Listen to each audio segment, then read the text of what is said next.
하나님께서 영광 받으신 줄로 믿습니다. 다시 한번 우리 브리스 추리오 감사한 마음을 담아서 서로 한번 축복하시죠. 오늘도 은혜 받고 행복하세요.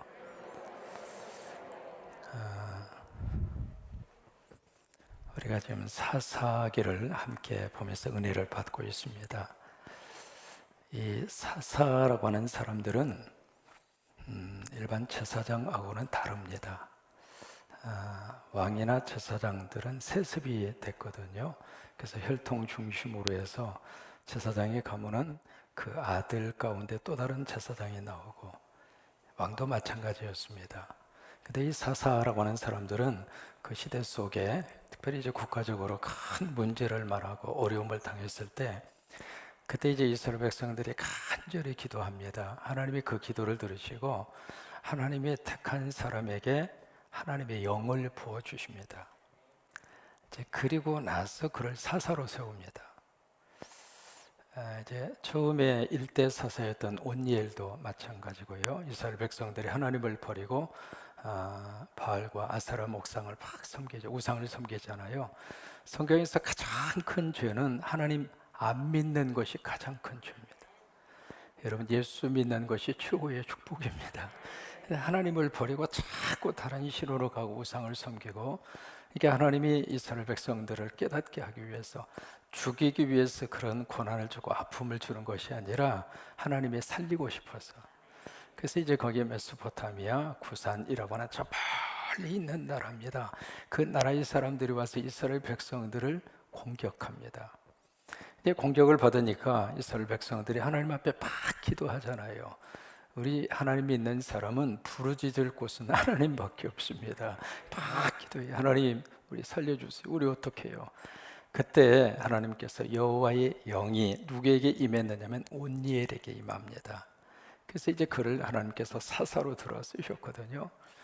기도원도 마찬가지입니다. 미디안이라고 하는 옆에 있는 나라가 이스라엘을 공격합니다. 그래서 참 너무 국가적으로 공격에 빠져 있으니까 또 뭐 했을까요? 기도했죠. 기도하면 하나님께서 길을 열어주시고요. 기도하면 기가 막힌 역사가 나타나고요. 기도하면 하나님이 도와주시고, 그래서 그 백성들이 막 하나님 앞에 부르짖어 기도합니다. 그때 하나님께서 여호와의 영을 누구에게 부어주셨느냐면 기드온에게 부어주십니다. 그렇게 해서 기드온이 이스라엘의 사사가 됩니다. 근데 오늘 성경에서 만나는 이 입다라고 하는 사람은 조금 상황이 다릅니다. 이 입다라고 하는 사람은 어떤 의미에서 입지, 전적의 인물이죠. 그의 출생 자체가 독특합니다. 바로 누구를 통해서 태어났느냐면 기생을 통해서. 좋은 말로 기생인데요, 사실은 창녀입니다. 창녀의 아들로 이 세상에 태어납니다. 그러니까 입다는 벌써 태어나는 순간 출발 자체가 지울 수 없는 운명의 큰 돌멩이를 끌어안고 삶을 시작한 거예요. 그러니까 입다라고 하는 이 사람은요, 흑수저 중에서도 흑수저예요. 근데 거기다가 배다른 형제들이 이 입다를 쫓아냅니다. 그리고 자기의 고향 땅에서 더 이상 살 수가 없어서 노비라고 하는 땅으로 피난을 가요. 그러니까 이 입다라고 하는 사람 자체가 그 인생 자체가 참 힘든 그런 삶의 여건 속에서 살던 이 입다가 그의 인생 자체가 역전되는 거예요. 그래서 이제 암몬이 쳐들어왔잖아요. 그 전쟁에서 이길 수 없다고 하는 것을 깨달은 그 나라의 원로들이 어떻게 하면 이 국가의 위기를 타개할 수 있을까? 입다를 우리의 총군대 사령관으로 삼자.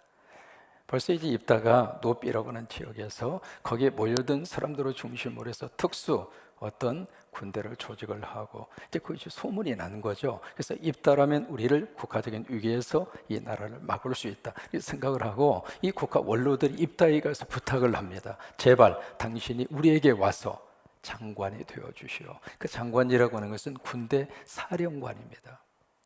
그래서 만약에 전쟁에서 이기면 당신을 왕으로 삼겠습니다. 그렇게 해서 이제 입다가 바로 이스라엘의 사사가 됩니다. 그러니까 벌써 사사가 되는 과정 자체가 독특해요. 전에 온니엘이나 기드온 같은 경우에는 하나님의 영이 먼저 왔어요. 여러분, 우리 자녀들에게 하나님의 영이 임하면 하나님이 우리 자녀들을 지도자로 세우십니다. 그러니까 우리가 세우는 것이 아니라 하나님이 세우시는 거예요. 세우시는데 어떤 사람을 지도자로 세우시는가? 하나님의 영으로 충만한 사람. 그의 실력이라든지 그가 가지고 있는 성품이라든지 그게 중요한 것이 아니라 성령의 역사입니다. 하나님의 영입니다. 그래서 우리가 자녀들을 위해서 기도할 때 꼭 우리는 그렇게 기도하시기 바랍니다. 주여, 우리 자녀들에게 하나님의 영이 임하게 하옵소서. 같이 한번 기도하십니다. 주여, 우리 자녀들에게 하나님의 영이 임하게 하옵소서. 믿으시면 아멘. 그러니까 하나님의 영이 입에서 기도원도 그리고 온니엘도 그렇게 됐는데, 이 입다 같은 경우에는 하나님의 영이 임하기 전에 사람들이 이 입다를 사사로 초대한 거예요. 그래서 이 제안을 받은 이 입다가 말 그대로 저 밑바닥의 삶을 살던 이 입다가 그의 인생 자체가 완전히 역전된 거예요. 우리가 히브리서 11장을 가리켜서 무슨 장이라고 그러죠? 믿음장이라고 그래요. 그래서 믿음이 무엇인가? 믿음은 바라는 것들의 실상이요 보지 못하는 것들의 증거다. 그래서 믿음이 무엇인가에 대해서 정확하게 우리에게 정의를 내려주고 있습니다. 믿음은 보이지 않는 것을 보게 하는 것이 믿음이에요. 눈으로는 보이지 않죠. 근데 믿음으로 보는 거예요. 여러분, 성령님 우리 옆에 계신다고 하는 사실을 믿으셔요? 근데 안 보이잖아요. 근데 믿음은 성령님을 보고 살아요. 주님이 세상 끝날까지 내가 너희와 항상 함께 있으리라. 우리는 그 말씀을 믿어요. 근데 눈으로는 안 보이잖아요. 그래서 안 보인다고 해서 없는 게 아니잖아요. 믿음은 그걸 보는 거예요. 그래서 믿음은 보이지 않는 것을 보고 사는 것이 바로 믿음이거든요. 그래서 히브리서 11장에 거기에 1절부터 시작해서 전부 그 앞에 나오는 시작 단어가 바로 뭐냐면 by faith, by faith. 믿음으로, 믿음으로, 믿음으로. 그게 이제 히브리서 11장에 그 말씀을 시작하는 가장 첫 번째 그런 하나의 패턴입니다. 그래서 믿음으로라고 하는 말로 시작을 해서 가장 먼저 나오는 사람이 믿음으로 아벨은, 그 다음 믿음으로 에녹은, 믿음으로 아브라함은, 믿음으로 사라는, 믿음으로 여러분은. 그래서 믿음으로 살았던 사람의 이야기가 쭉 그렇게 기록이 되는데, 거기에 믿음으로 살았던 사람의 특징이 있습니다. 그 특징이 뭐냐면 하나님, 내 환경을 바꾸어 주세요. 그렇게 기도하지 않았습니다. 하나님, 내가 지금 부딪힌 이 환경과 문제가 너무 큰데 하나님, 이 환경 좀 어떻게 바꿔주세요. 내가 원하는 쪽으로 환경을 하나님께서 바꿔주셔서 내 삶 속에 평탄대로를 주시고, 그런 기도를 하지 않았습니다. 어떤 기도를 했는가? 하나님, 문제보다도 나를 더 키워주세요. 여러분, 문제가 아무리 크다 할지라도 내가 문제보다 더 크면 문제를 내가 얼마든지 좌지우지할 수 있잖아요. 그러니까 우리가 문제 앞에서 우리가 힘든 것은 문제보다도 내가 작으니까, 그 문제에 내가 짓눌리니까 힘든 거예요. 근데 내가 문제보다 크잖아요. 그러면 그 큰 내가 크면 그 문제는 아무 문제가 안 되거든요. 여러분, 어른들에게 있어서 이만한 돌멩이는 문제가 안 돼요. 왜? 번쩍 들어서 옮겨놓으면 되니까. 근데 아이들의 입장으로서는 이만한 크기의 돌멩이가 문제가 되는 거예요. 그러니까 믿음의 사람들은 하나님, 나에게 환경을 바꿔주세요, 그렇게 기도하는 것이 아니라 하나님, 나를 키워주세요. 나를 세상보다도 크게 해주세요. 나를 문제보다도 크게 해주세요. 근데 어느 때 우리가 세상과 문제보다도 커질 수 있을까? 세상보다도 크신 분이 내 안에 들어왔을 때. 그러면 세상보다 크신 분이 누구일까? 예수님이세요. 예수님은 세상보다 크신 분이잖아요. 그분이 내 안에 들어오시면은 내가 만나는 그 어떤 문제보다도 여러분이 크신 거예요. 그렇게 히브리서 11장에서 만나는 그 사람들의 기도가 바로 그겁니다. 성령이 내 안에 계시면 여러분이 세상보다 큽니다. 그래서 히브리서 11장의 마지막 부분에 보시면은요, 이런 사람들은 세상이 감당치 못하였더라. 왜 그럴까요? 여러분이 세상보다 커요. 그렇기 때문에 세상이 믿음의 사람들을 어떻게 할 수가 없었던 거예요. 바로 이 입다도 마찬가지입니다. 그 삶의 밑바닥에 생활을 하던 그에게 그 안에 누가 계셨는가? 하나님이 계셨죠. 하나님 믿고 하나님 의지하고 그 속에서 인생을 포기하지 않고 그러고 있으니까 때가 되니까 하나님이 입다를 역전의 사람으로 확 바꾸셔서 왕따 당하던 사람, 버림받은 사람이잖아요. 근데 그 사람이 한 나라의 지도자로 하나님이 입다를 들어 쓰시는 거예요. 결국 이제 원로들의 말을 듣고 암몬과 싸워서 승리하면 머리를 삼겠다, 그 제안을 받고 입다가 길앗 장로들에게 제안을 합니다. 그 제안의 내용이 11장 9절입니다. 11장 9절 같이 한번 읽습니다. 입다가 길앗 장로들에게 이르되 너희가 나를 데리고 고향 땅으로 돌아가서 암몬 자손과 싸우게 할 때에, 그 다음이 중요합니다. 만일 여호와께서 그들을 내게 넘겨주시면, 내가 가서 싸운다는 게 아닙니다. 내가 그 전쟁의 터에 가서 내가 이 전략을 세우고 그리고 내 실력으로 내가 이 싸움을 싸운다, 그것이 아니라 여호와께서 암몬 이 사람들을 나에게 넘겨주시면, 다시 말해서 하나님이 이 전쟁에서 승리하게 하신다면, 그러니까 입다의 마음속에 내가 가서 싸워서 이기겠다, 그 말이 아니라 하나님이 함께 하시면, 하나님이 도와주시면, 여러분 매 순간마다 아바 아버지를 부르짖고 인정하고 살면 축복이에요. 저나 여러분이나 하나님보다 앞서가면 안 됩니다. 우리는 하나님을 따라가야 축복입니다. 그러니까 하나님보다 앞서가면 항상 거기에는 문제가 생겨요. 조금 더디 간다 할지라도 하나님 앞서가세요. 그것이 바로 뭐냐면 매 순간마다 아빠 아버지, 같이 한번 고백하십니다. 아빠 아버지, 아빠 아버지. 계속. 제가 이제 87년도에 미국에 들어가서 처음 만난 목사님이, 우리 집사님이 다니시던 다니시던이 아니죠, 다니던 가디나 기독교회라고 하는 교회가 있습니다. 그 교회를 목회하시던 목사님이 김영철 목사님이세요.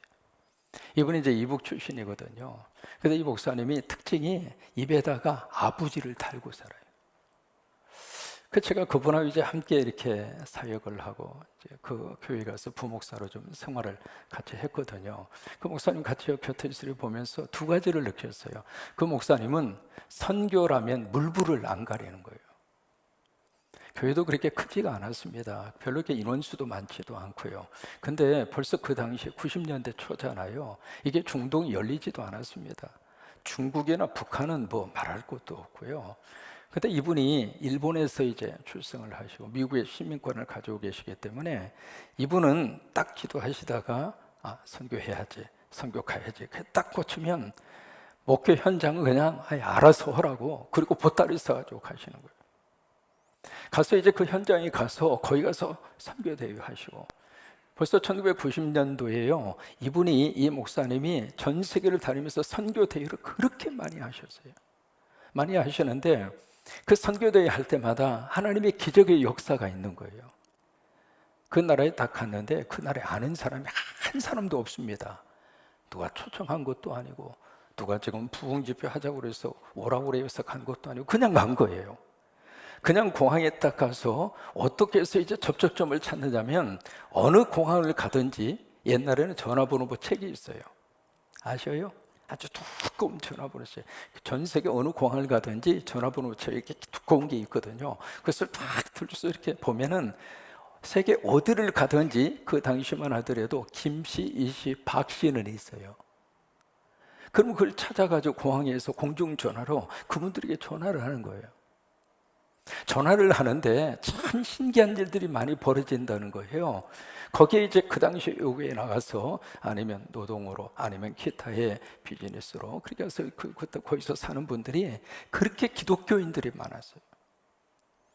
이분들이 주일날이 돼서 같이 이제 예배를 드리는데 목회자가 없으니까 한국에서 온 테이블 틀어놓고 그 테이블 들으면서 예배를 드리는 거예요. 그러니까 얼마나 주의 종에 대해서 그립잖아요. 목사님 오셨으면 좋겠다. 여러분 어린 시절에 목회자 만나기가 참 힘들었던 시절이 있었잖아요. 안 그랬어요? 교회에 전도사님밖에 계시지 않아서요, 이게 목사님이 오시는 날은 잔치하는 날이었어요.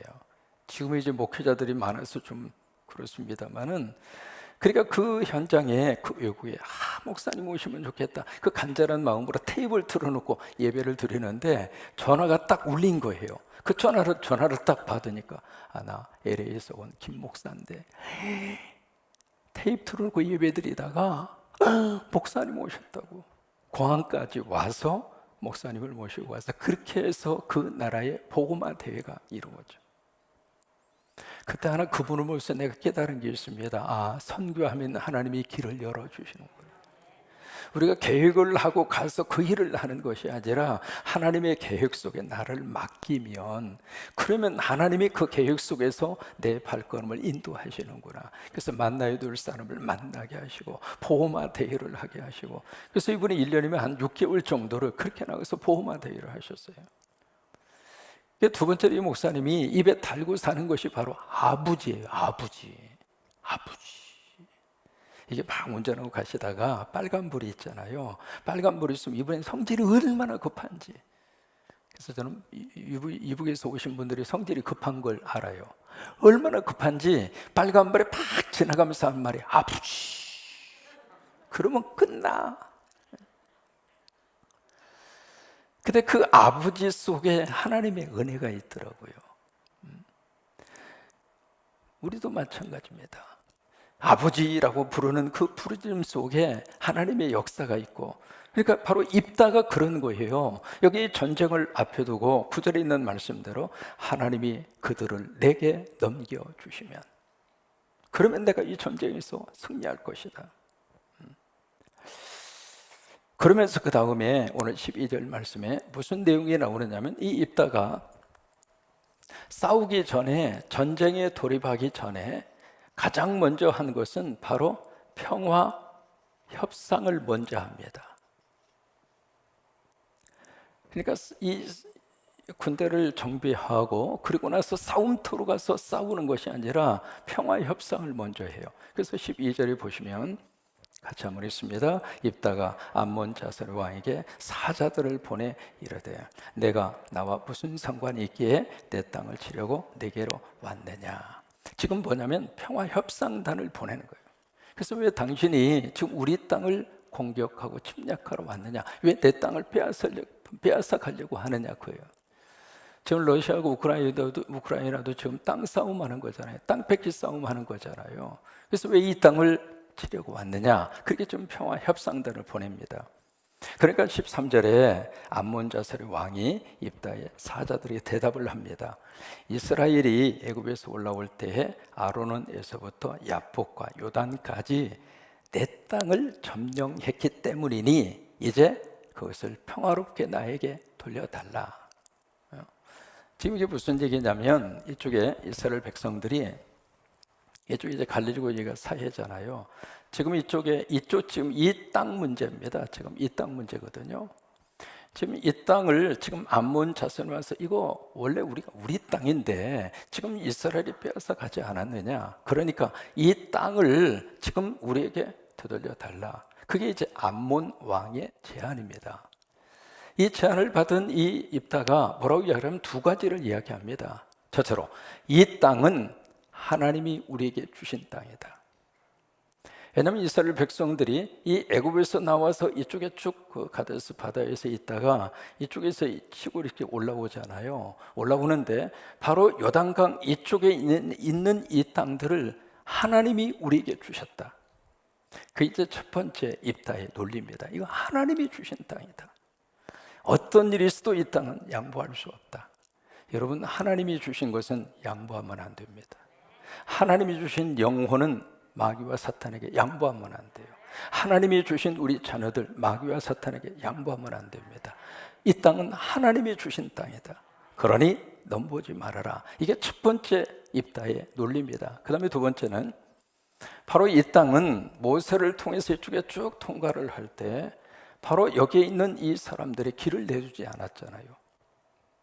우리가 이 땅 물만 제시해라. 그럼 우리가 이 땅에 당신들에게 그 값을 주고 우리가 이 땅을 그냥 지나가겠다. 그러니까 여기 있는 사람들이 칼을 들고 맞이해서 공격해 왔잖아요. 그래서 이제 싸움이 시작이 됐는데 그래서 모세를 통해서 이쪽 땅들을 전부 다 점령을 합니다. 점령을 해서 거기에다가 루벤과 갓과 므낫세 반지파에게 다 나누어 줬어요. 그렇게 해서 그 땅을 우리가 차지를 했는데 그 땅을 차지한 지가 지금 300년이 흘렀어요. 지금 300년이 흘렀는데 이제 와서 당신들이 내 땅이라고 달라고 하니 이건 말이 안 맞는다. 그 논리를 지금 입다가 피우고 있는 거예요. 마치 이번에요, 러시아가 미국에 대해서 아주 독특한 이야기를 했습니다. 알래스카 우리 거니까 달라고. 여러분, 그 알래스카는요, 구소련 시절에 미국에게 750만 달러에 팔았어요. 자기들이 이제 돈이 궁하니까. 근데 그 소련으로부터 그 땅을 살 때 앞장서서 했던 국무장관의 스워드라고 하는 국무장관이에요.